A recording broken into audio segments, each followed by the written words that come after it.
प्रणमीय शीर्षाणेमिं गुणरयण विभूषणं महावीरं सम्मत्तरयणनिलयं पयडिसमुक्कीर्तनं वोच्छम्। गोमटसार कर्मकांड के अंतिम चरण में हम आ पहुँचे हैं। नेमिचंद सिद्धांत चक्रवर्ती की यह अपूर्व कृति, जिसमें निमित्त नैमित्तिक संबंध के घनेपने को दिखाया जा रहा है। जिन जीवों को बंद नहीं करना हो वे कषाय ना करें, और जिन जीवों को कषाय ना करना हो वे बताए हुए इन संयोगों से, इन परिस्थितियों से दूर रहे। कल हमने ज्ञानावरण, दर्शनावरण, वेदनीय, मोहनीय, आयुष की भी चर्चा करी, और 78वीं गाथा के उत्तरार्ध में गति की चर्चा प्रारंभ हुई, नाम कर्म की चर्चा के नाम पर, और नाम कर्म की चर्चा प्रारंभ हुई गति के नाम पर। और आगामी आने वाली 5 गाथाएं ये नाम कर्म की ही चर्चा आएगी। नाम कर्म के 9 कर्म तद व्यतिरिक्त 9 आगम द्रविणक्षेप, कुल मिलाकर ये 5.5 गाथाओं का एक सेट है, जिसमें नाम कर्म के 9 कर्म तद व्यतिरिक्त बताए जाएंगे। चूँकि संख्या भी इनकी अधिक है, 93 प्रकृतियाँ हैं, इसलिए इन्होंने 5.5 गाथाएं ले ली। देखिए, कल एक लाइन हमने पढ़ी थी आदि गाथा 78वीं की, और मैंने कल कहा था, सामान्य संकेत किया था कि इसको हमें कल देखना है। मैंने कहा था वैसे गाथा हो चुकी है, उन्होंने कोई स्पष्टीकरण नहीं किया है, इसी का स्पष्टीकरण वे ही आगे करेंगे, ये मैंने बोला था। तो कल बात आई थी कि गति के आगे आपको लिखना है अपने अपने क्षेत्र, अपने अपने संबंधित क्षेत्र। अभी उसके भेद प्रभेद आपको लिखने हैं, अपन प्रारंभ करेंगे। पहले मैं 79वीं गाथा यहाँ से पढ़ूं और फिर उसका अपन अर्थ करेंगे। निर्यादीण गदीणं निर्यादिखेत्तयं हवे नियमा जायेणोकम्मं दौविन्द्यपोगलं होदी। वैसे नवीन बात तो कुछ ही नहीं कह पाए हैं, एक प्रकार से पुनरावृत्ति ही उन्होंने की है। देखिए ना, निर्यादीण गदीणम, नरक आदि गति है, उनका नियम से 9 कर्म तद्व्यतिरिक्त जानना। किसको? निर्यादि खेत्तयम, नरक आदि क्षेत्र को, उनका अपनी अपनी गति का 9 कर्म तद्व्यतिरिक्त जानना। सीधा इसका यह अर्थ बनेगा, अभी लिखना नहीं है किसी को, नरक गति का 9 कर्म तद्व्यतिरिक्त नरक क्षेत्र, तिर्यंच का तिर्यंच क्षेत्र, मनुष्य का मनुष्य क्षेत्र, और देव का देव क्षेत्र। इतना लिखना इसलिए नहीं है, अभी इसकी विस्तृत चर्चा हम करेंगे। थोड़ी चर्चा हम 21 दिन के बाद तत्वार्थ सूत्र के अंतिम अध्याय के अंतिम सूत्र में करेंगे। अभी थोड़ी सी चर्चा करेंगे। वैसे नरक गति लिखकर सामने वाले चार्ट में अभी कुछ लिखना है।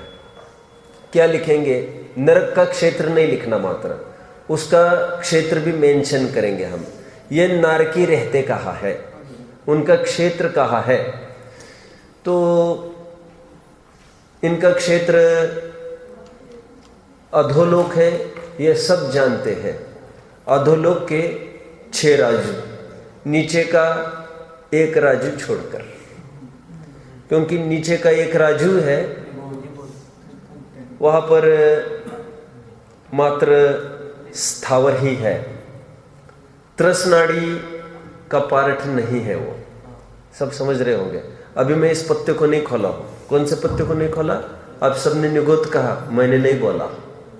इसमें मैंने 6 ढाला में पूरा प्रकाश डाला है। इस बिंदु पर लोग कहते हैं निगोद है, ऐसा नहीं है, क्योंकि वहां पर भी निगोद के अलावा अन्य चारों स्थावर भी है और बादर नित्य निगोद अन्यत्र भी है। तो क्यों और कैसे ये प्रचलन चल पड़ा ये नहीं समझ में आ रहा है कुछ।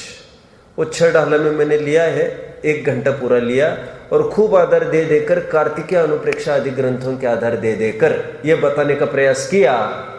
धवल का भी एक आधार दिया जिसमें प्रश्न पूछा स्थावर कहाँ रहते हैं, वहां पर लिखा सर्वलोके। ये कहकर मैं ये कहना चाहता हूँ स्थावर, 5 स्थावर वहां पर रहते हैं, उन मात्र निगोदी का स्थान नहीं है। खैर मुझे तो कहना इतना ही है। नीचे इसमें एक मत है सबका, जो नीचे का एक राजू है लोकाकाश में, नीचे का एक राजू है वह त्रसनाड़ी नहीं है, इसलिए लोकनाड़ी 14 राजू की है, लेकिन त्रसनाड़ी 13 राजू की है। कुछ कम 13 राजू है वैसे तो, सच पूछो तो। अब कुछ कम कहाँ कम होते हैं अपन उसको नहीं लेना चाहते अब यहाँ पर, लेकिन कुछ कम 13 राजू है। अभी 13 राजू रफले आप मान के चलिए। आप समझ रहे लोकनाड़ी और त्रसनाड़ी का अंतर। और वैसे नाड़ी का अर्थ मैंने लिया है बच्चों को, नाली को नाड़ी कहते हैं। नाली सुबह भी अपनी चर्चाएं थी, नाला पर नाला नाली, नली नली कहते सुना है, नली नाली नाड़ी पर्यायवाची है, डलयोर भेदा ऐसा एक नियम है। जहां जहां ड प्रयोग कर सकते वहां ल प्रयोग कर सकते हैं। आगे बढ़ूं मैं, मुझे तो अब ये कहना है नाड़की का क्षेत्र कितना उसको हम फाइंड आउट करना है। अभी एक कर्णन योग के विषय की तरफ झुकेंगे चर्चा। अभी चरणन योग की तरफ थोड़ा कम मैटर आएगा, अभी कर्णन योग की तरफ झुकेगा। इसमें नारकियों का क्षेत्र त्रसनाड़ी में अधोलोक। तो अधोलोक मतलब क्या कि हम चित्रा पृथ्वी पर रहते हैं, आप सब जानते हैं। और चित्रा पृथ्वी का 3 हिस्सों में बटी है। वो चेयर कोई इस तरफ रखना कॉर्नर की, खर पंख और अबहुल भाग। उसका थोड़ा सेंस भी मैं आपको बताता हूं।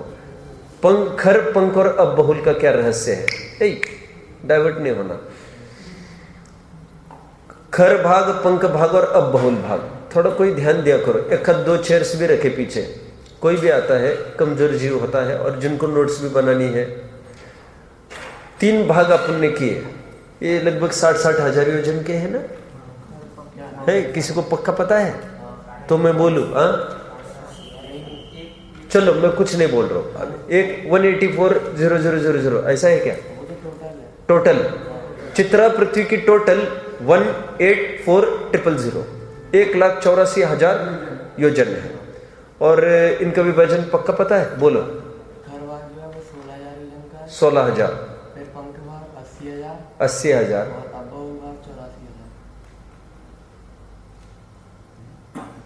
16,000, 84,000, 16, 80, 84, फिर टोटल कितनी बनेगी? मैंने कितना बोला था? अच्छा 184, हाँ सॉरी। तो 1,80,000 योजन बनेगा फिर वो। ठीक है, अभी तो उसकी चर्चा भी नहीं है। चित्रा पृथ्वी आपने उसको चित्रा इसलिए कहते हैं यथा नाम तथा गुण। चित्र मतलब होता है अनेक प्रकार। चित्र मीन्स अनेक, हमेशा बताता हूं ना मैं। और एक कैसे नक्की हुआ है, मैं कोश में देखा था सबसे पहली बार वर्ड चित्र। चित्र का अर्थ मिला अनेक, अमर शब्द कोश में। चित्र का अर्थ अनेक कैसे खोल रहे हैं यहाँ पर? विचित्रात्मा एको, भगवान विचित्र होने पर भी एक है। विचित्र का अर्थ क्या है? अनेक होने पर भी एक है। चित्र का अर्थ अनेक इसलिए होता है क्योंकि चित्र बनाने के लिए आपके पास कम से कम 2 रंग चाहिए।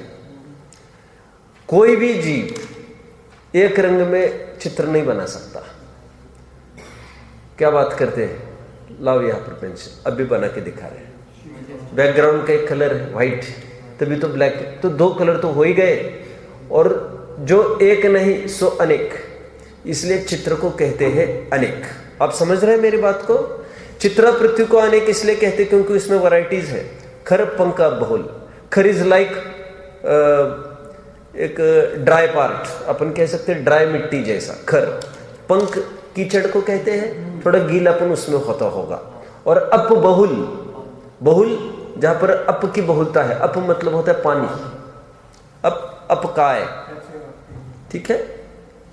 तो 3 लेयर्स है ये चित्रा पृथ्वी में, तो दोनों लेयर्स में नारकी नहीं है। और जो तीसरा लेयर है उसके एकदम कहना चाहिए एकदम अंतिम पार्ट में वो पहली पृथ्वी है रत्न प्रभा, और फिर उसके नीचे एक एक राज जो आप चलेंगे, रत्न प्रभा, शर्करा प्रभा, बालुका प्रभा, धूम, पंक, धूम, तम, महातम प्रभा, ये 7 पृथ्वियां है वहां पर।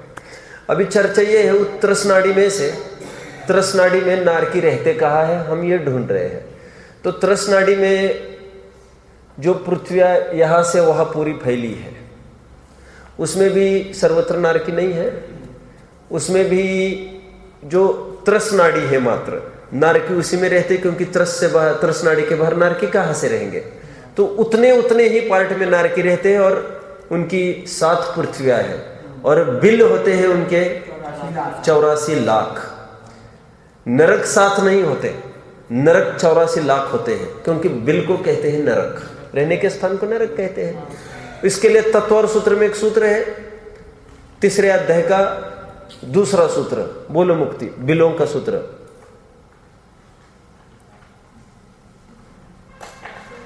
तासु 63,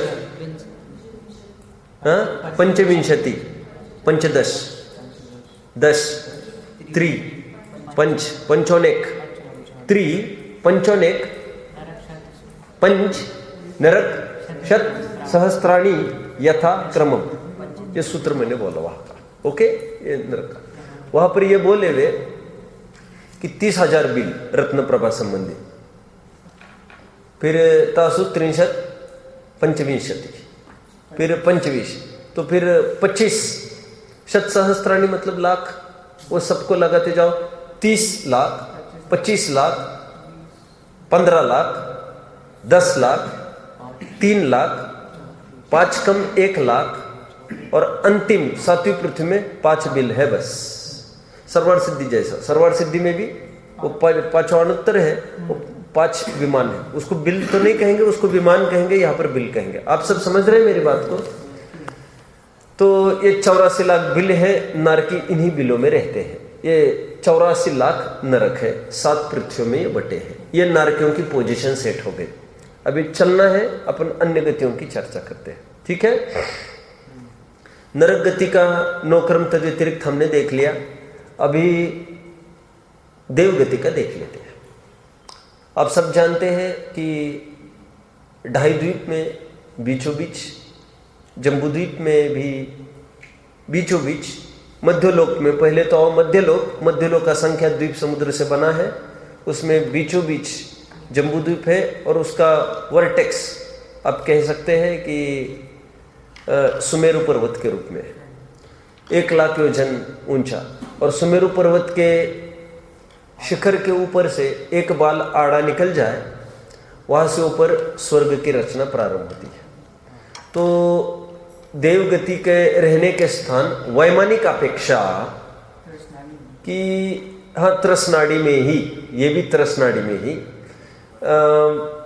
सुमेरु पर्वत से ऊपर एक बाल निकल जाए, वहां से लेकर सर्वार सिद्धि तक ये पूरे देव यहाँ पर रहते हैं। ये इनके 16 स्वर्ग है, और 9 ग्रेव्यक, 9 अनुदिश और 5 अनुत्तर में ये सब वैमानिक रहते हैं। वैमानिक फिर भवन त्रिक की चर्चा करते हैं। भवनवासी के 10 भेद है। असुर कुमार जाति के देव को छोड़कर 9 जाति के देव अपने साथ खर भाग में रहते हैं।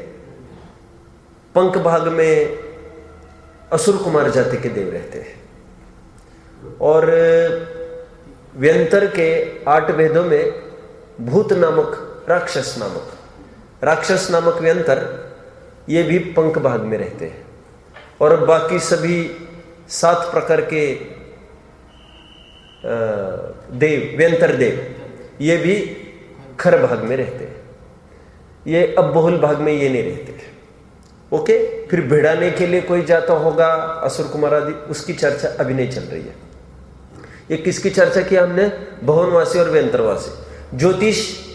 ज्योतिष मंडल आप सब जानते हैं कि यह खर भाग का जो ऊपरी हिस्सा है वहां से कितना 790 योजन ऊपर से ये सौर मंडल, सोलर सिस्टम प्रारंभ होता है, जिसमें सूर्य चंद्रमा आदि, वहां से 110 योजन और ऊपर चलो 900 योजन तक ये बराबर ये निरंतर इवॉल्व करता रहता है।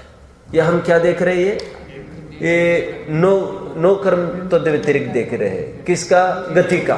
तो गति का नो कर्म तद व्यतिरिक्त उनका अपना अपना क्षेत्र बताया गया है। तो देवों की चर्चा हुई। अब क्या रहा? मनुष्य है ना, मनुष्य की और तिर्यंच की चर्चा करेंगे। तिर्यंच की चर्चा कर लेते हैं पहले। तिर्यंच तो स्थावर अपेक्षा यदि बात करें, जैसा आप अभी बोला था, ये सर्वलोक में रहते हैं। और केवल त्रस की चर्चा करें तो त्रस नाड़ी में ही त्रस जीव रहते हैं, और वो त्रस नाड़ी में भी ये त्रस तिर्यंच फिर मध्य लोक में सर्वत्र रहते हैं ये, इसलिए तिर्यक लोक भी बोला जाता है। मध्य लोक का दूसरा नाम तिर्यक लोक भी है। तिर्यंच सर्वत्र रहते हैं। जगन्य भोग भूमि है ना बाहर की पूरी, अंतिम समुद्र स्वयंभू रमण समुद्र, वहां पर असंख्यात श्रावक है, आप सब जानते हैं। ये तिर्यंचों का रेंज पूरा मैंने बताया। आगे मनुष्यों की चर्चा करते हैं। मनुष्य का क्षेत्र, इसको मनुष्य क्षेत्र भी कहते हैं, इसीलिए तो 2.5 द्वीप, जम्बू द्वीप, लवण समुद्र, कालोददी समुद्र, जम्बू द्वीप, लवण समुद्र, धातकी खंड, कालोददी समुद्र, पुष्करवर द्वीप। पुष्करवर का भी आधा करो, पुष्करार द्वीप। तो इसको 2.5 द्वीप भी कहते हैं। वो पर्टिकुलर बाउंड्री को भी पुष्करार्ध द्वीप को, वो वहाँ पुष्करार्ध द्वीप जहाँ तक पहुँचता है, एक पर्वत भेदता है आधोहाथ पुष्करवर को, उसको मानुषोत्तर पर्वत कहते हैं, क्योंकि बियॉन्ड दैट मनुष्य नहीं जा सकता। इसी के बीच में मनुष्यों की हयाती है। तो ये कितना कम हो गया ये क्षेत्र? मध्य लोक में भी त्रसनाड़ी, ऑफ कोर्स मध्य लोक तो है ही त्रसनाड़ी, एक राज्य प्रमाण, और इसमें भी मात्र असंख्यात द्वीप समुद्र में से मात्र 2.5 द्वीप और 2 समुद्र, इतने में मनुष्य है। समुद्र में तो बाय चांस रहता है मनुष्य, उपसर्ग की स्थिति वाला रहता है, मात्र उपसर्ग की स्थिति वाला रहता है। हाँ, लवण समुद्र में। हाँ बराबर, कुभोग भूमि लवण समुद्र में है। ये 96 अंतर्द्वीप की बात कर रहे हैं आप? 96 अंतर्द्वीप ना, ये 48 लवण समुद्र में, 48 धातकी खंड, कालोददी समुद्र में, 48 ऐसे 96 अंतर्द्वीप है। उन 96 अंतर्द्वीप में कुभोग भूमियां हैं, जहां पर एक विचित्र आकार प्रकार होता है ना, कुछ पूछ और सिंग आ रहे हैं, दर्पण जैसा मुख है, आदि आदि। तो और मनुष्यों का रेंज भी नीचे भी वैसे पाया जा सकता है। नीचे सिद्धों की अपेक्षा चर्चा की है तत्व और सूत्र में काफी। तो ऐसा किया है, उपसर्ग की स्थिति में मनुष्य का सद्भाव ऊपर तक कहाँ तक पाया जा सकता है? तो कहते पहले स्वर्ग के थोड़े नीचे तक मनुष्यों का सद्भाव। उपसर्ग की स्थिति में कोई उपसर्ग करे देव व्यंतर आकर, तो वहां तक लेके जा सकता है पटकने के लिए, और ऐसे हालत में सिद्धावस्था में भी प्राप्त होते हैं। गुफा में भी, गहरी गुफा में लेके जा सकता है नीचे एकदम। ऐसे मनुष्य, वैसे ये सामान्य रूप से यही कहने में आता है कि ये इसी 2.5 द्वीप में रहता है, और ऊपर कहो तो फिर इस उपसर्ग के हालत में, ऊपर कहो तो पहले स्वर्ग के थोड़े से नीचे तक बना रहता है। ये मनुष्य लोक का क्षेत्र निश्चित हुआ अपना। ठीक है, आगे बढ़ते हैं। ये गति क्या गति नामकर्म का हमने नो कर्म तद व्यतिरिक्त नो आगम द्रव्य निक्षेप देखा, सबका क्षेत्र नक्की किया हमने। आगे बढ़ते हैं। बोलो बोलो क्या बात है, कोई प्रश्न है? हाँ, दोनों जगह गति का है और वही चर्चा है।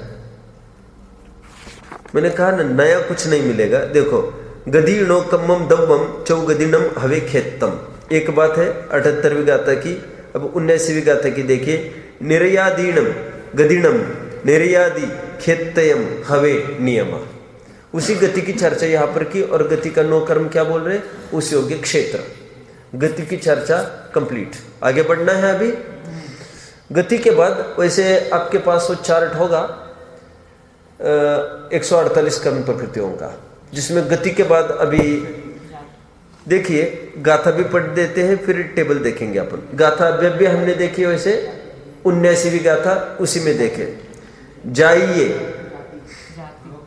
जाइए नोकम्मम दविंदीय पोगलम होदी, जाति नामक आप लिखेंगे वहां पर चार्ट में जाति। तो जाति का नोकर्म तद व्यतिरिक्त नौगम द्रव्य निक्षेप क्या आएगा? यहां पर लिखा है द्रव्येंद्रिय पुद्गल। जैसे जाति 5 बताई ना, जैसे एक इंद्रिय जाति का उदय है तो उसका नोकर्म स्पर्शनेन्द्रिय। फिर 2 जाति वाले का उदय है तो स्पर्शनेन्द्रिय रसनेन्द्रिय। ऐसा ये 5 जाति का जिसको उदय है, स्पर्शनेन्द्रिय रसनेन्द्रिय ग्रहणेन्द्रिय चक्षुनेन्द्रिय और कर्णेन्द्रिय, ये 5 इंद्रिया द्रव्य इंद्रिय बोल रहे, द्रव्य इंद्रिय पुद्गल, ये उनके नो कर्म तद व्यतिरिक्त है। किनके नो कर्म तद व्यतिरिक्त? जाति की चर्चा ही अपने अपनी जाति के अनुसार अपना अपना लगा लेना। ध्यान रखने लायक बात यह है, जाति जीव विपाकी प्रकृति है, और इसका जाति नामक नाम कर्म का उदय एक चीज, इसका अंदर में जो भी जीव विपाकी भाव, जीव विपाकी प्रकृति है, परिणाम जो भी अंदर में चलता होगा, और इसका बहिरंग निमित्त क्या, तो इंद्रिया आदि, ऐसी 3 वस्तुएं आपके सामने खड़ी रहनी चाहिए। ठीक है, आगे बढ़ते हैं। विशेष बात अब कुछ आएगी, थोड़ा सोच विचारने की बात है इसमें भी, और कुछ विशेष बात भी कहूँगा, थोड़ा उपयोग केंद्रित करना। मैं अचानक कहूँगा तो फिर जुड़ नहीं पाएंगे आप लक्ष्य केंद्रित करें, मैं कुछ विशेष बात बताऊंगा। 80वीं गाथा देखिए क्या कह रहे हैं, पढ़िए।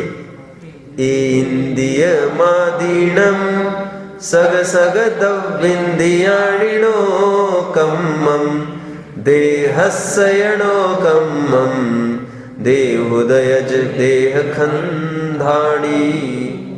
देखिए, एक इंद्रिय मादीणम, इंद्रिय मादीणम, एक इंद्रिय आदि का नोकर्म तद व्यतिरिक्त आपको लिखना है। तो क्या बता रहे हैं ये, एक इंद्रिय आदि का सग सग द्रव्येंद्रियाणि, वो अपना अपना द्रव्येंद्रिय ले लेना, नोकर्म। ओके, कितने जन पकड़ रहे हो बात को? खटक रही है कुछ किसी को? ये कहाँ से आ गई बात अभी फिर से? देखो, एक बार अपन कंफ्यूज हुए थे, आपको याद होगा तो, नामकरण की प्रकृति में अपनी इंद्रिया ढूंढने लग गए। अरे जाति तो दिया ही है, लेकिन यहाँ पर आचार्यों ने जाति लिखकर फिर अलग से इंद्रिया लिख दिया। अब इंद्रियों का अंतर्भाव करेंगे किसमें? इंद्रिया नाम की कोई प्रकृति नहीं है। नामकर्म की 148 प्रकृतियों में, सॉरी, नामकर्म की 93 प्रकृतियों में, बाकी तो 148 की क्या चर्चा करेंगे। लेकिन जो नामकर्म की 93 प्रकृति, उसमें इंद्रिय नाम की प्रकृतियां है कहाँ? है क्या? इंद्रिया संबंधी एक तो जाति है, एक तो बोलिए, एक तो अंगोपांग है, अंगोपांग, एक तो स्थावर तरस है, लगाओ तो, फिर शरीर तो शरीर है ही, एक इंद्रिय आदि तो ऐसी कोई प्रकृतियां नहीं, लेकिन इन्होंने ले ली है। तो यहां पर अपन लिखेंगे, जैसे एक इंद्रिय का नोकर्म तद व्यतिरिक्त स्पर्शनेन्द्रिय, 2 इंद्रिय का स्पर्शनेन्द्रिय कोमा रसनेन्द्रिय, ऐसे दोनों लिखेंगे, वहां तक आपको लिखना है, केवल उतना ही नहीं लिखेंगे। जाति के लिए भी नोकर्म वही लिखेंगे, और इंद्रिय भी अलग से लिखकर उसको भी नोकर्म वही लिखेंगे। ठीक है, इमेजिन किया है कि क्या किया है आचार्यों ने, एक नए प्रकार से की इंद्रिया, ले नामकरण में तो उसकी कोई गिनती नहीं है इंद्रियों की, लेकिन बस उन्होंने लिया है। हालांकि कोई आवश्यक नहीं था ऐसा कहने का, लेकिन उन्होंने ले लिया है। चलिए, कौन सी लाइन की चर्चा की? इंद्रिय मादीनम सग सग दब्बिंदियाणी नोकम्मम। ओके, इजी है ना, सरल तो बहुत है। बस प्रश्न एक ये है, दिमाग को ये कुदेर रहा है वो प्रश्न कि जाति के बाद इंद्रियों की अलग से क्यों चर्चा करी इन्होंने, और फिर दोनों का नोकर्म तो वही बता रहे हैं। वहां पर एक इंद्रिय आदि पुद्गल बोला और यहाँ पर एक इंद्रिय बोल रहे, तो है तो पुद्गल, नोकर्म पुद्गल ही होगा, और कौन होगा? ओके, अब और देहस्य नोकम्म, देह का नोकर्म, देह नामक नाम कर्म के उदय से जो देह स्कंद होता है, वह देह स्कंद उसका नोकर्म तदतिरिक्त है। किसका? देह का, देह नामक नाम कर्म का नोकर्म क्या? देह स्कंद। पकड़ रहे? देह स्कंद क्या चीज है? अभी 81 गाथा में उसको बताएंगे, इसी का विश्लेषण आगे करेंगे। फिर उसने ऐसे भी लगता है कि ये जाति का विश्लेषण तो नहीं किया इन्होंने आगे, क्योंकि ये लगभग रिपीट जैसे ही चल रहा है। गति को भी रिपीट किया, अभी देह को भी रिपीट कर रहे हैं, तो फिर ऐसा लगता है इसको भी तो रिपीट नहीं किया इन्होंने। किसको? वो जाति इंद्रिय को, लेकिन रिपीट नहीं किया है। स्पष्ट यहाँ पर इंद्रिय लिखा है, वहां पर जाति लिखा है, अपन रिपीट नहीं कह सकते इसको, तो उन्होंने अनुमान से खड़ा किया होगा इंद्रिय आदि। ऐसा बोलो, जैसे स्टार्टिंग से ऐसे कर रहे हैं ना, पहले मूल का बताते हैं फिर उसके भेद खोलते हैं। कुछ नहीं बोल सकते अपन, ऐसा भी लिखा होगा तो भी, लेकिन ये जो अर्थ किया है, अर्थ करने वालों को ऐसा अभिष्ट नहीं है। आप इसको पढ़ लेना, ये तो मैं तो बोल ही रहा हूँ ऐसा, हर एक के लिए 2-2 लाइन है, तो ऐसा आप अपन इमेजिन कर सकते हैं इसके लिए, लेकिन ऐसा इनको अभिष्ट नहीं है, अलग से उसका उन्होंने अलग ही किया है हिसाब। ठीक है, आगे बढ़ते हैं हम। देखिए, अथवा अपन उसी में गर्भित करो, कंफ्यूजन क्रिएट मत करो उसमें। आगे बढ़ते हैं 81वीं गाथा, नहीं हाँ 81वीं गाथा, 80वीं गाथा का विश्लेषण चलेगा। देखिए 80वीं गाथा का क्या विश्लेषण चलेगा? अर्पित क्या चलना है अभी? देह का नोकर्म तद्व्यतिरिक्त। क्या है देह का नोकर्म तद्व्यतिरिक्त? बोलो मत कोई, बोलो। देह स्कंद, अच्छे से बोलो आप। देह स्कंद मतलब पता पिंड है। अभी आप सीरियली लिखते जाएंगे एक एक शरीर के नाम, क्योंकि 81वीं गाथा में ऐसा बोलेंगे। देखिए, ओरालिय, विगुव्य, आहारय, तेज कम्मणो कम्मम। आ गया? 5 शरीर गिना रहे हैं, औदरिक, वैक्रियक, आहारक, तेजस, कार्मण। ये 5 शरीर का नो कर्म अभी गिनाएंगे नेक्स्ट लाइन में। आप नाम लिखते जाओ कर्म का, उसके आगे अपन उसको करेंगे। क्या है? ताण उदयज चौदेहा, उसके उदय में, उसी कर्म के उदय में, उनके 9 कर्म क्या? अरे उन्हीं कर्म के उदय में ताण उदयज चौदेहा, जो 4 देह होते हैं वे ही उसके 9 कर्म है। औदरिक शरीर नाम कर्म के उदय में औदरिक स्कंद बनता है, वो उसका 9 कर्म है। वैक्रिक में भी समझ लेना, आहारक में भी समझ लेना, तेजस में भी समझ लेना। आप सब समझ रहे हैं मेरी बात को? इसमें कुछ ही कठिनाई नहीं है, बस इतना है। औदरिक, वैक्रिक, आहारक शरीर है, ये तीनों आहार वर्गणा से बनता है। तेजस शरीर तेजस वर्गणा से बनता है। ये तेजस शरीर किसके बारे में दे आर टॉकिंग अबाउट? ये कौन सा शरीर है? ये सभी के पास होता है, वह निस्सरण, अनिस्सरण तेजस शरीर, जो तेजस वर्गणा से बना है। और जो निस्सरण वाला तेजस शरीर है ना, वह आहार वर्गणा से बना है। ये पकड़ रहे आप लोग सब मेरी बात को? समझो बात को। मैंने कभी लिया था कि इसको निस्सरण वाला तेजस शरीर, कौन सा निस्सरण मतलब? छूटने वाला, जैसे द्विपायना का शुभ तेजस अशुभ तेजस होता है, बाएं कंधे दाएं कंधे से निकलने वाला। तो ये तेजस शरीर अलग चीज है, ये निस्सरण कहलाता है, रिद्धिधारी मुनियों को होता है, और सभी जीवों को होता है सर्वस्य अनादि संबंधे च। दूसरा अध्याय तत्व और सूत्र। अनिस्सरण वाला तेजस कार्बन शरीर सभी के पास है ना, जो कांति देता है, मुख्यतः से जो शरीर को कांति देता है वो तेजस शरीर, वो अनिस्सरण कहलाता है, वो तेजस वर्गणा से बनता है। आगे बढ़ना है। अभी कार्बन वर्गणा का नो कर्म हमने अभी तक नहीं देखा। अभी इन्होंने क्या कहा है, इतने का ताण उदय चौदेहा। आगे ये कह रहे नम्मे कम्मे विसंचयम नियमा विसरसोपचय, और कर्म ये विसरसोपचय किसका नो कर्म, कार्बन शरीर का नो कर्म विसरसोपचय। क्या क्या लिखेंगे वहां पर, विसरसोपचय, सोपचय, उसका संधि विच्छेद क्या बनेगा, विसरसहा उपचय। विसरसहा मतलब स्वभाव से, उपचय कलेक्ट करना। तो जो कार्बन वर्गणाओं का झुंड अबाउट टू कन्वर्ट इनटू कर्म बस रहा है, ये जीव राग आदि रूप परिणाम है, योग रूप परिणाम है। मिथ्या दर्शन अविरुद्धि प्रमाद कषा योग थोड़ा भी कुछ हुआ, बस ये कार्बन वर्गणा जो अबाउट टू कन्वर्ट इनटू कर्म है, एक मैंने कहा था आपको थोड़े दिन पहले, वेटिंग लिस्ट जैसी जो खड़ी है, ठसाठस कार्बन वर्गणाएं भरी है, लेकिन हर एक की योग्यता नहीं रहती है कर्म रूप परिणमित होने की। तो जो नियरेस्ट है आत्म प्रदेशों पर लगी हुई, जो वेटिंग लिस्ट पर चल रहा है, बस वे तुरंत कर्म रूप हो जाते हैं। तो जो कलेक्शन है कार्बन वर्गणाओं का, दैट इज कॉल्ड विसरसोपचय, that is about to turn convert into कर्म। तो उन कार्बन वर्गणाओं को विसरसोपचय कहते हैं। तो कर्म का, कार्बन शरीर का नो कर्म विसरसोपचय ऐसे लिखेंगे, विसरसोपचय। आगे बढ़ना है।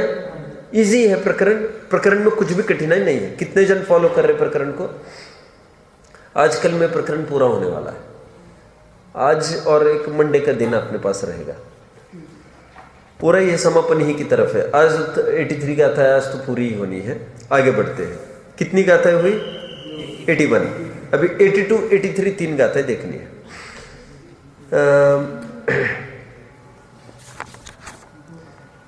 82वीं गाथा एक बार हम पढ़ ले। बंधन बहुदिक सम्मणीय शेषाणं देहमेवणोकम्मं नवरि विशेषं जाने सखेतम अणुपीडम। देखिए क्या कह रही है, बंधन बहुदी समन्य शेषाणम देहमेव नोकम्मम। एक बात ये कह रहे हैं उदित, ये बात कह रहे हैं कि बंधन आदि जितनी कर्म प्रकृतियां हैं उन सबका नो कर्म आपको देह ही लेना है। समन्वय मिलके बंधन आदि जितनी भी प्रकृतियां है बची हुई, उनका नो कर्म आपको देह लेना है। ओके, कितनी प्रकृतियां हैं वैसे कुल? देखना नहीं, आप अनुमान से मुझे बताओ। बंधन नहीं, आप चार्ट तो रिफर कर सकेंगे। कितनी प्रकृतियां, मुझे फिगर चाहिए आपसे। अब काउंट करें और मुझे बताएं। कुल आप नाम कर्म की प्रकृतियां देख रहे होंगे, उसमें भी आप पुद्गल विपाक की प्रकृति देखें। नाम कर्म की पुद्गल विपाक की प्रकृति कितनी है कुल? पुद्गल विपाक की तो वैसे तो नाम कर्म की ही होती है और तो किसी के ही नहीं। तो 62 ये प्रकृति है कुल। 62 में से उन्होंने चर्चा 5 शरीर की है, बस 5 शरीर ही की तो की है उन्होंने चर्चा। बची 57 प्रकृतियां हैं। तो जितनी 57 प्रकृतियां हैं सबके नो कर्म देह को बताए हुए। और फिर 5 शरीर का नो कर्म किसको बताया था? 5 शरीर, अरे 4 शरीर का फिर देह ही बताया था। 5 शरीर का नो कर्म किसको बताया था? चौदेहा, ऐसे तो बोल ही रहे थे। बस 5वां शरीर था, उसका विसरसोपचय बोला था कार्बन शरीर का। 57 प्रकृति का इन्होंने नो कर्म तद व्यतिरिक्त किसको लिया? देह को लिया। मतलब बहिरंग निमित्त, ये बंधन आदि के लिए बहिरंग निमित्त देह ही है। ठीक है, आगे बढ़ते हैं। देखिए मैं थोड़ी सी बात करूंगा अभी। देखो अब इसका विश्लेषण होगा आप सबके पास। विश्लेषण है सबके पास? आप स्पष्टीकरण प्रकरण खोलिए। मैंने अभी फोन भी लगाने का प्रयास किया, दीदी से बात करने का थोड़ा प्रयास किया, लेकिन अभी मैं बहुत जल्दी में था, तो फिर मैंने थोड़ा 2-4 रिंग्स गई, तो फिर मुझे भी जल्दी थी, एक बात करनी थी। अभी विकल्प तो ऐसे खत्म ही हो जाएगा। देखो 57 प्रकृतियाँ कैसी लिखी है, देखो इस स्पष्टीकरण में पुद्गल विपाक के 62 प्रकृतियों में से 5 शरीर के 9 कर्म बता दिए। ओके, शेष रही 5 बंधन। अब काउंटिंग कौन करते चलेगा? अक्षत काउंटिंग करते चलो।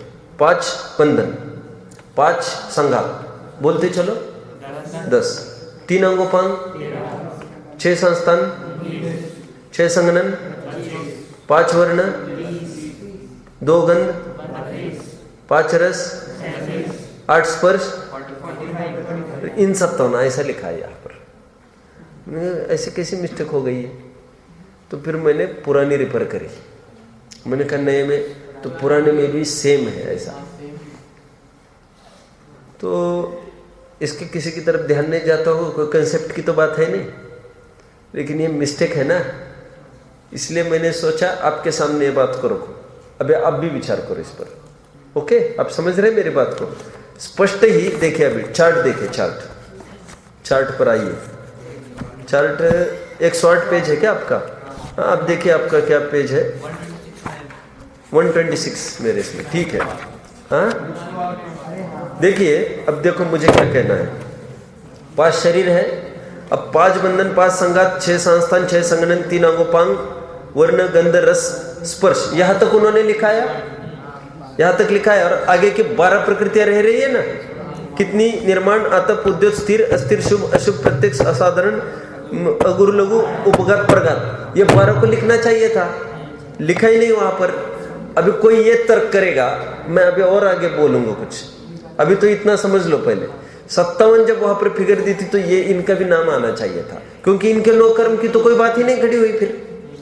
तो ये कोई तात्विक मिस्टेक नहीं है ये, लेकिन किसी का इसकी तरफ ध्यान ही नहीं गया इस दृष्टि से, तो उनको भी किसी ने नहीं बताया, तो फिर नहीं तो चेंज होता ना फिर अभी ये। और इसको कम से कम 10 साल हुए होंगे होकर छपकर। कितना है, क्या है बोल रहे? फर्स्ट एडिशन कितना का बोल रहा है? 2004 और अभी नहीं, सेकंड की तो बात ही नहीं है, 2004 मतलब लगभग 12 साल हो गया आज। किसी का इसकी तरफ ध्यान नहीं गया, इसकी मतलब क्यों? क्योंकि इतना इम्पोर्टेंट भी नहीं है खैर ये, लेकिन ये अभी ज्ञान कराएंगे तो अगले एडिशन में इसका सुधार होगा। एक बात आगे आएगा, आपका ये कहना है। नहीं, सुनिए आप, मैं सब जानता हूँ। मैंने कहा ये दिमाग में रखो, अभी फिर आगे बात करेंगे। आप आगे बात कर रहे ना आगे की गाथा में, और ये दिमाग में रखो। अब मैं आगे और बढ़ रहा हूँ, इसलिए मैंने अभी बोला, किसी को ये लगेगा इसकी चर्चा बाद में करेंगे, लेकिन बाद में क्या 12 प्रकृतियों की चर्चा की है क्या? 12 प्रकृतियों की चर्चा ही नहीं की है उन्होंने। अब मैं बात करता हूँ। देखिए कितनी गाथा पूरी हुई अपनी, 80 सेकंड तक आए हम, है ना।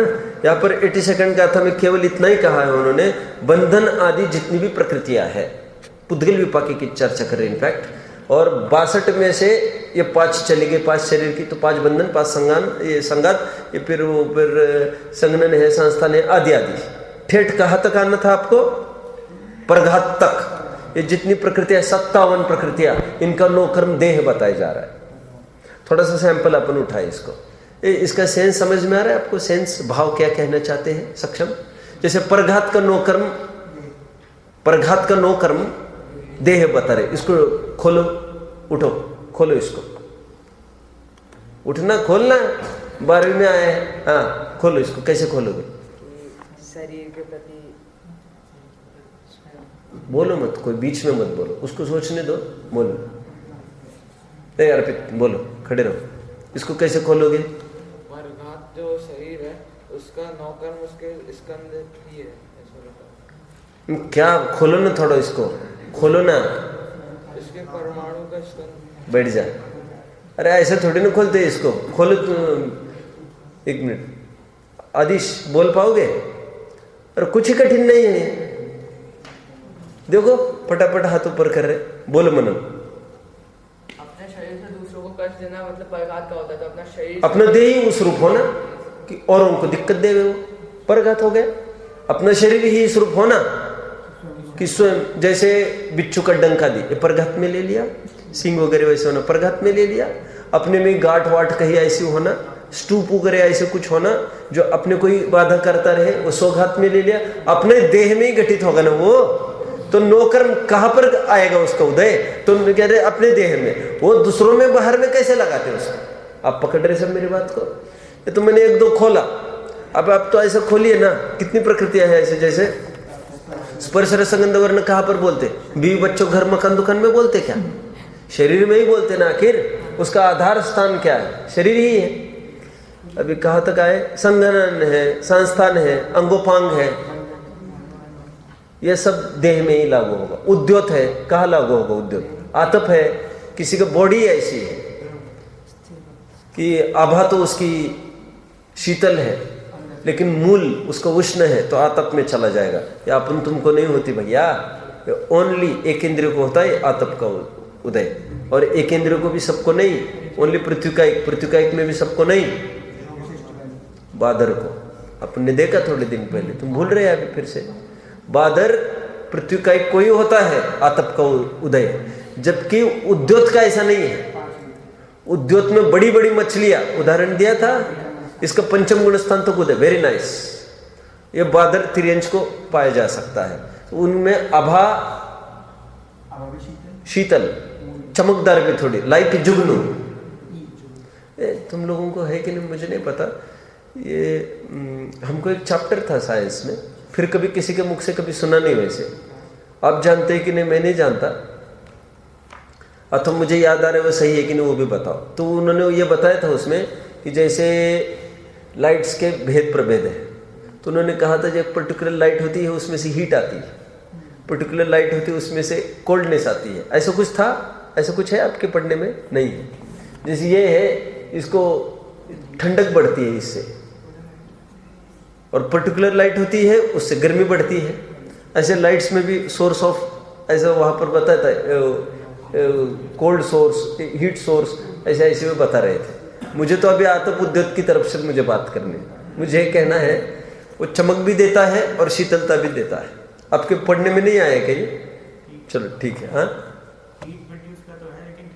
ठंडक का नहीं है। मैंने इसलिए कहा, मैंने फिर से कभी किसी के मुख से नहीं सुना हो।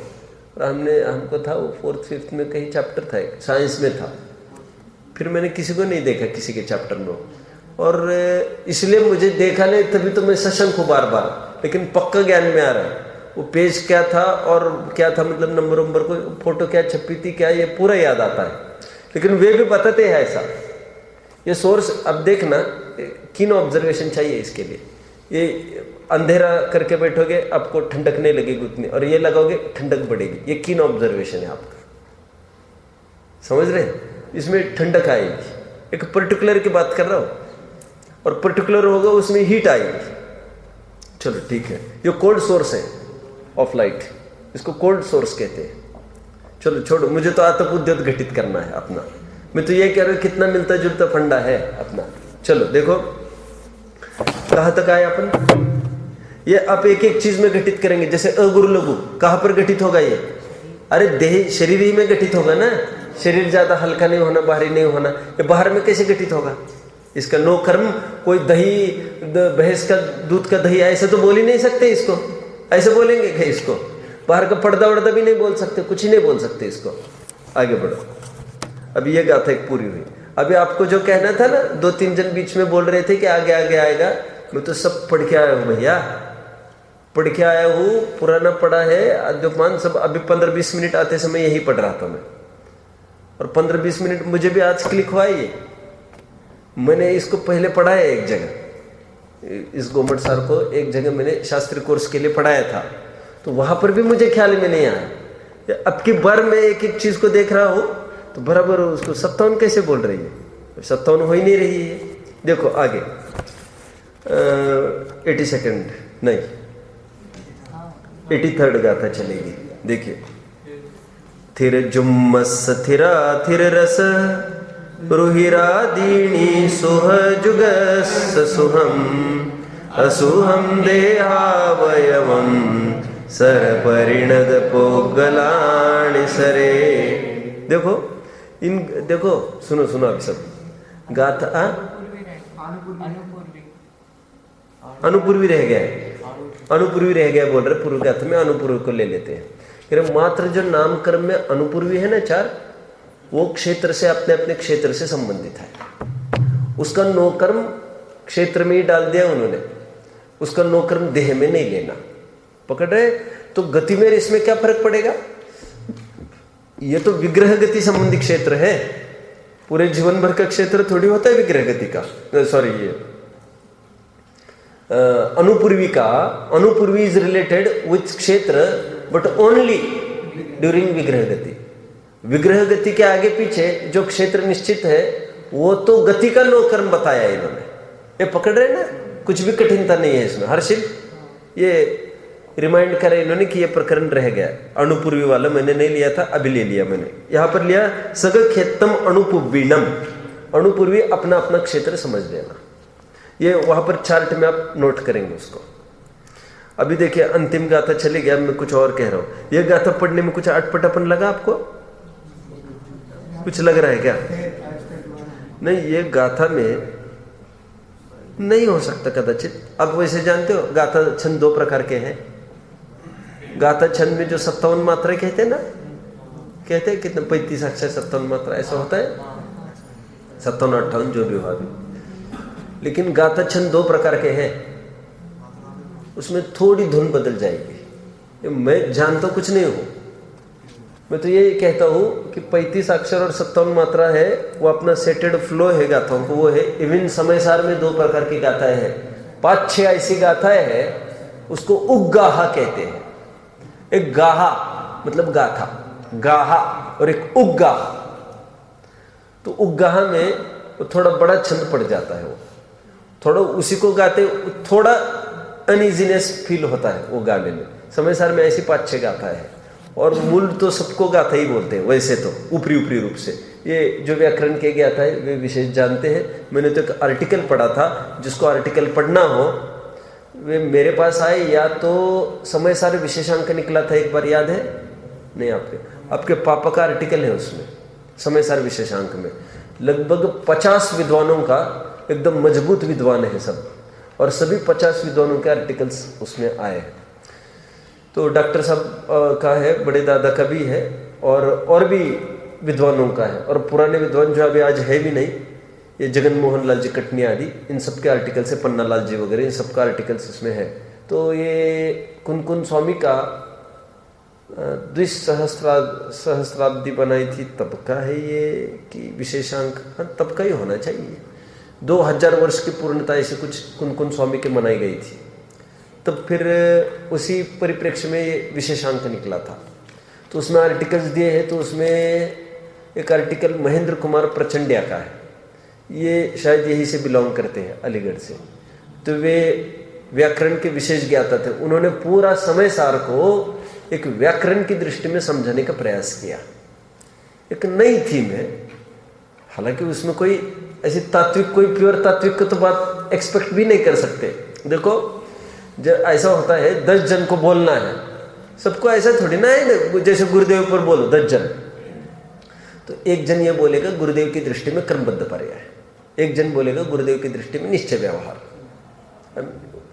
ये तो अब एक जन ये बोलेगा गुरुदेव के निमित्त से कितना योग, उनके योग से कितना प्रचार प्रसार कैसा हुआ देश विदेश में, कैसा क्या हो रहा है आज, ये सबके अपने अपने। तुमने तो कोई तात्विक बात ही नहीं की। अरे तात्विक बात सबका अपना अपना विषय सेट है वो नहीं तो फिर सभी एक ही विषय बोलने लग जाएंगे ना, तो कंप्लीशन नहीं होगी फिर वो चर्चा की। चर्चा में यदि कंप्लीटनेस चाहिए हमको, सभा के लिए सबको नया नया, तो पहले प्री प्लानिंग ऐसी होती है, जितने वक्ता है सब अलग सा असाइन किया जाता है, तुम इस पर बोलोगे, तुम इस पर सब, और आर्टिकल्स भी उनसे मांगे जाते हैं ऐसे, आप व्याकरण पर देंगे, आप इस पर देंगे। तो एक 50 आर्टिकल्स में एक भी ओवरलैप नहीं हो रहा है दूसरे को आर्टिकल, वो सब विभिन्न आर्टिकल्स हैं। तो जैसे कुन का काव्य साहित्य में प्रवेश, तो उस पर कोई लिखेगा। व्याकरण में तो व्याकरण का उन्होंने खोला है, गाथा वो गाहा, वहां पर काफी इंफॉर्मेशन दी है। समयसार में 2 प्रकार है, एक गाहा उगाहा। तो मैंने पूरा जो बोला वहाँ से बोला है, आप वहाँ से आर्टिकल उठा लेना, देख लेना। तो मैं तो ये कह रहा हूँ, यहाँ पर भी अभी जो गाथा हमने पढ़ी ना 83rd, इसमें अनइजीनेस फील हुई। फिर से पढ़िए, आपको एक्सपीरियंस होता है कि नहीं, देखो। हाँ,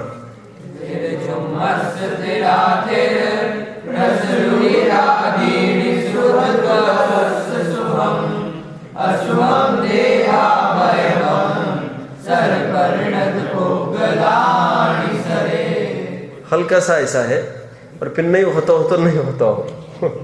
देखो अभी क्या कहते हैं यहाँ पर, देखो अभी आयुष्य बीच में बोल रहे थे ना कि आगे दिया है, आगे दिया है, वो भूल नहीं गए हैं 12 प्रकृतियों को। अभी वो इसकी तरफ संकेत है। देखो थिर जुमस्स, जुमस्स क्या है, युगल। स्थिर अस्थिर 2 प्रकृति ये हुई। फिर थिरा थिर तो आगे लिखा ही है, रस रुहिरादीणी, रस रुधिर आदि। स्थिर युगल का अर्थात स्थिर अस्थिर का 9 कर्म वात पित्त कफ बताया जा रहा है। रस रुधिर बोल रहे नहीं है, रुधिर मतलब, रुधिर क्या होता है, रुधिर, रुधिर क्या चीज है अक्षर, ये दिक्कत है। पल रुधिर राधमल थैली की कस वसादिते में, शब्दशार्थ भी नहीं जानते क्या अपन। रुधिर का अर्थ होता है खून, खून खून, ठीक है। हाँ बोल रहे थे खून, तो बहुत अच्छा, फिर मैं सुन नहीं पाया, गलती मेरी है। चलो देखो, ये स्थिर अस्थिर नाम कर्म का 9 कर्म क्या बताया जा रहा है, रस रुहिर आदीणी। रस रुधिर, रस रुधिर मतलब वात पित्त कफ, मैंने मेरी भाषा में बोल दिया, और सब जगह पढ़ा ही है ये।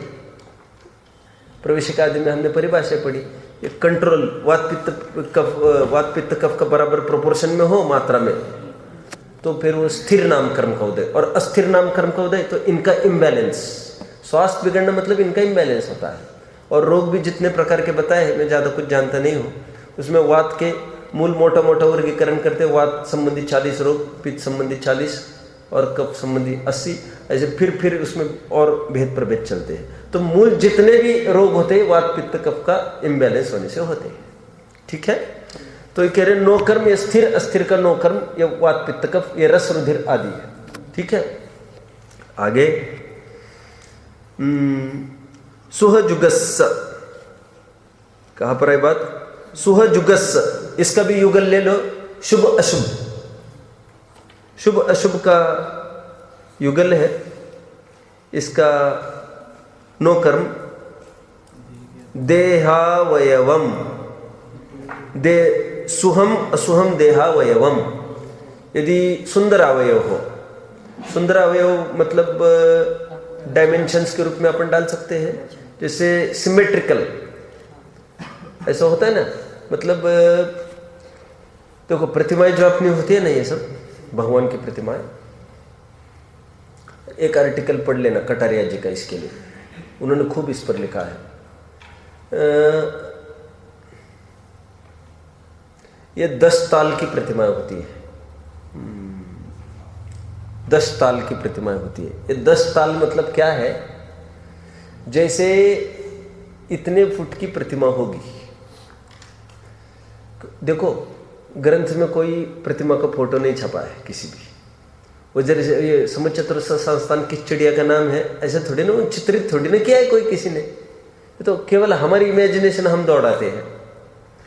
तो इमेजिनेशन के बल पर हमको प्रतिमा खड़ी करनी है, कैसी करेंगे, तो फिर वहां पर इतना ही दिया जाएगा कि इतनी बड़ी प्रतिमा होगी तो उसका 2 पार्ट्स मुख होगा, 10 पार्ट में से 2 पार्ट्स मुख होगा, फिर 1 पार्ट छाती तक आएगा, ऐसे 10 भाग पहले करो, फिर बराबर घुटने तक इतना, फिर इतने तक इतना इतना, ऐसे उसको प्रतिमाएं इस रूप में बनाई जाती है।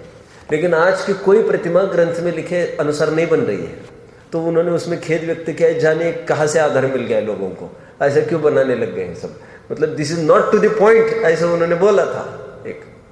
अब देखना एकदम प्राचीन देखो, ये देखो, थोड़ा आपको फर्क ख्याल में आएगा, तुरंत फर्क ख्याल में आता है आपको कि आज की एकदम अट्रैक्टिव कह सकते हैं आज अपन। ये अट्रैक्टिव दिखती है और एकदम पुरानी होती है ना, उसके एकदम बौनी वगैरह ऐसे अटपटी, थोड़ी सी ऐसे पैर छोटे छोटे ऐसे अटपटी लगती है वो। लेकिन उसमें आप देख लेना, उसमें उन्होंने प्रॉपर दिया डायमेंशंस कि इस डायमेंशन से प्रतिमा होनी चाहिए और ऐसी क्यों नहीं हो रही है, इसके अलावा कोई आधार हो तो कोई विद्वान पेश कर, ऐसा आर्टिकल छपा था। मुझे अभी क्या कहना है, मुझे कहना इतना ही है जिनका, इसीलिए तीर्थंकरों की प्रतिमा बनने का उल्लेख है। भरत बाहुबली की प्रतिमा का उल्लेख आगम सम्मत नहीं है, आगम में है नहीं वैसे कुछ। प्रतिष्ठा पाठ जितने भी लिखे गए तीर्थंकरों के लिखे गए और उनके डायमेंशन सेट है प्रॉपर। भले कोई ये कहे नहीं समझ चतुरस्र संस्थान तो इनके भी हुए, समझ चतुरस्र संस्थान के भी कितने ही भेद प्रभेद होते हैं, ऐसा थोड़ी ना डाल सकते किसी का, समझ रहे। ये वे लोग जानते हैं, अपन तो ज्यादा नहीं जानते इस क्षेत्र का कुछ। अपन तो इतना ही समझते हैं जब तदाकार स्थापना कही है, समझ रहे आप लोग। जब तदाकार स्थापना भी स्वीकृत हो सकती है, ये तदाकार में थोड़ा ऊपर नीचे हो गया अपने को तो वैराग्य, लेकिन एक मूल जो जेन्युइन पद्धति होती है वो ये पद्धति बताई गई है। ठीक है, अभी मुझे कहना क्या है, वैसे शुभ अशुभ अवयव होना, तो अवयव ये किसकी तरफ संकेत करता है, dimensions what as to what होना चाहिए। इसकी हाइट इतनी है तो उसकी वेट कितना होना चाहिए, उसका नोज कितना, उसका आइस कितना, उसका फोरहेड कितना, ये सब टू द डायमेंशन होना चाहिए प्रॉपर। और ऐसा प्रॉपर डायमेंशनल व्यू आपको तीर्थंकरों की दिखेगी। तीर्थंकरों की नेक्स्ट तीर्थंकर, फिर ये जो शलाका पुरुष लगभग वैसे ही होते हैं, सभी वैसे तो सभी देव समझ चतुरस्र संस्थान वाले कहे हैं। ठीक है, चलिए, तो उनके हाइट वगैरह ये सब टू द प्रोपोर्शन रहता है। सब आगे बढ़ते हैं, कहाँ तक आए, ये शुभ अशुभ अवयव में आए। देखिए आगे, सर परिणद पोगलानी सरे, स्वर का नौकर्म कौन, तो भाषा वर्गणा जो शब्द रूप परिणमित हुई है, सुस्वर दुस्वर लाए, वो उसका नौकर्म। ओके, बस ये हो गया। अभी आपका क्या कहना था, तो 57 प्रकृति, वो 12 प्रकृति रही, वो आगे कहेंगे। आगे कितनी कही है, स्थिर अस्थिर 2, फिर शुभ अशुभ 2।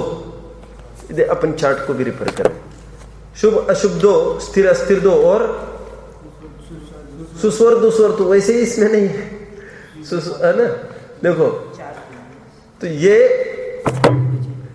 वहां की दो रही है, मतलब ये और बची रही है ना, मतलब वो हिसाब नहीं लग रहा है अपने को।